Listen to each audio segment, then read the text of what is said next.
अस्सलाम वालेकुम वीवर्स, अल्लाहुम्मा सल्ली अला मुहम्मद वाले Mohammad. Welcome to my channel. और ये वीडियो पार्ट 3 है bail and its kinds and grounds के हवाले से। और हमारे पास नेक्स्ट टॉपिक था ground of granting of bail in non bailable options, नाकाबिल ज़मानत जुर्म में ज़मानत देने की बुनियाद। और हम क्या करेंगे, सबसे पहले फॉलोइंग करेंगे are grounds upon which bail can be taken और granted in non bailable options, यानी मज़ा झेल बुनियादें हैं जिनकी बुनियाद पर गैर ज़मानती जुर्म में ज़मानत ली जा सकती है या दी जा सकती है। सबसे पहले पर्सनैलिटी यानी ज़ाती दुश्मनी, और ये हमारे मुल्क में मोस्ट इंपॉर्टेंट जनाब केस है जिसमें जनाब अला ये साबित करना होता है कि ये पर्सनल इनकी लड़ाई है और पर्सनल लड़ाई को लेकर चल रहे हैं। जब ये साबित हो जाए कि मुलज़म और शिकायत कुंदा के दरमियान ज़ाती दुश्मनी है तो नाकाबिल ज़मानत जुर्म में ज़मानत ली जा सकती है, क्योंकि इस बुनियाद पर दूसरे एक दूसरे पर इल्ज़ाम भी लगा सकते हैं, प्लान भी कर सकते हैं, चीट भी कर सकते हैं, कोर्ट पर जो है झूठे गवाह वगैरह भी पेश कर सकते हैं। और इस पर बड़ी चीज़ें, असल में ये बात होती है केस के ऊपर, केस किस लेवल का है। रूल्स ऑफ कंसिस्टेंसी, अब मुस्तकिल मिजाजी का असूल, ठीक है। इस मुस्तकिल मिजाजी में बात करें तो हम सब non bailable offences has already been guaranteed bail of petitioner other to exit can be taken it reeve that the rules of consistency can be ground for granting bail, यानी जो ग्राउंड है उसकी ग्रांटिंग के हवाले से बात की जाए, यानी अगर किसी गैर जमानती जुर्म के शरीक मुलज़म को पहली ज़मानत मिल चुकी हो तो दरख्वास्त गुजार दूसरे शरीक मुलज़म की ज़मानत ली जा सकती है। यानी इसमें यह है कि अगर कोई इस तरह का केस है जिसमें दुश्मनदारी है तो एक ने ले ली, फिर दूसरा भी राइट रखता भी बेल लेने का। नेक्स्ट में चाइल्ड और वूमेन, बच्चा या औरत। अब यहाँ पर वन यहाँ पिटिशनर इज़ चाइल्ड और women bail can be taken in non bailable offences, जब मुलजमान दरख्वास्त गुजार बच्चा या औरत हो तो गैर ज़मानती जुर्म में ज़मानत दी जा सकती है, ख़ास तौर पर जो औरत प्रेग्नेंट होती है, ठीक है, और यहाँ बच्चा गोद में हो या किस तरह मामला, तो प्रेग्नेंट औरत के साथ बहुत ज़्यादा अच्छा सलूक किया जाता है। कोर्ट में फिर काफ़ी शिक्स हैं इस हवाले से ना।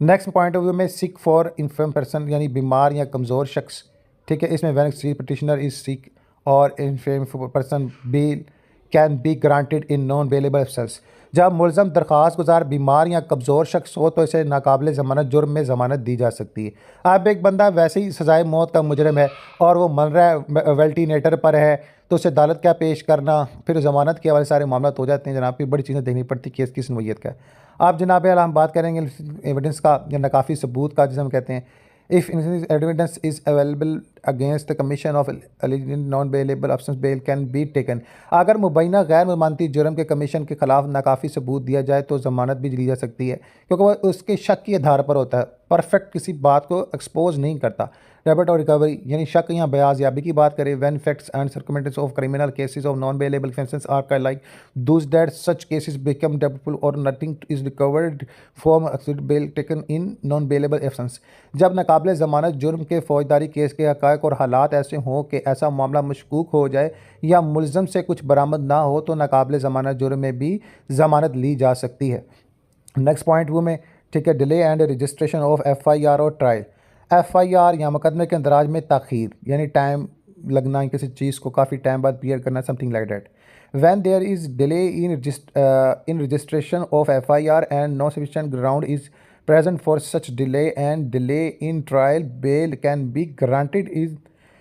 bailable options, जब FIR के अंदराज में तख़ीर हो और इस तरह की तख़ीर और ट्रायल में तख़ीर के लिए कोई खातर ख्वाह बुनियाद मौजूद ना हो तो काबिल ज़मानत जुर्म में भी ज़मानत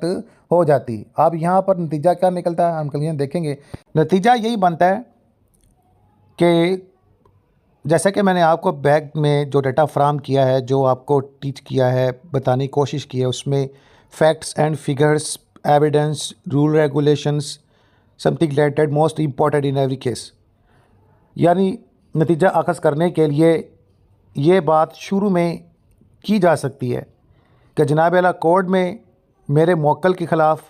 यानी मुलज़म के ख़िलाफ़ जो केस दायर किया गया है, बेशक वो एक संगीन जुर्म है, नाकाबिले जो है वो ज़मानत जुर्म है, लेकिन केस की नोयत के मुताबिक यानी कुछ फैक्ट्स एंड फिगर्स के मुताबिक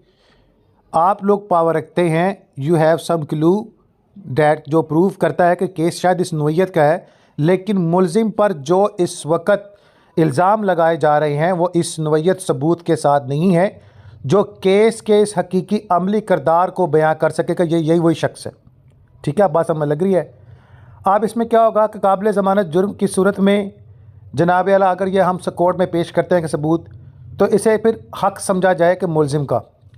कि जनाब आला सबूत इसके ख़िलाफ़ नहीं है जो मैंने ऊपर बताया, तो इसे काबिल ज़मानत जुर्म में जनाब आला फिर इसको कोर्ट जो है हालात व शुमार के मुताबिक ज़मानत दे सकता है। ताहम नाकाबिल केस जो होता है ज़मानत,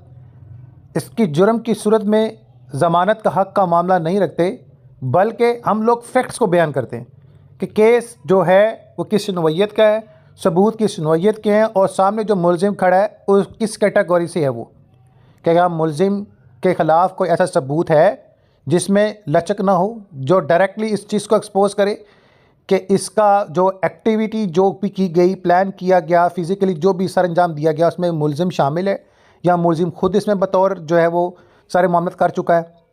तो तमाम एविडेंस प्रूफ, जो तमाम प्रूफ, टाइम टेबल्स जो भी कोर्ट में पेश किया जाता है, इसकी मुकम्मल तौर पर छानबीन होती है। ताहम नाकाबिल ज़मानत जुर्म की सूरत में ज़मानत का मामला फिर सामने आ जाता है, बल्कि ये एक कानूनी रियायत होती है जिसे अदालत गैर मामूली हालात में देख सकती है कि जनाब जो केस सामने आया है उसमें भी फैक्ट्स बयान किए गए हैं। आया शख्स जो सामने बैठा है या सामने मामला कर रहा है, जो क्लू है मुकम्मल तौर पर वो ये बयान नहीं करते। अगर वीडियो है, फ्रांसिक रिपोर्ट में मिक्सिंग नहीं है, या वीडियो में ये किस हद तक आया है, वीडियो में क्या इसकी आई एक्टिविटी, उस वक्त सारे मामला क्या है, इसकी प्रेजेंट कहाँ थी, इसका रिलेशन क्या है, तो फिर सबकी जांच पड़ताल करने के बाद कोर्ट के पास ये राइट मौजूद है। Court has right to decide कि किसको ज़मानत देनी है, किसको नहीं।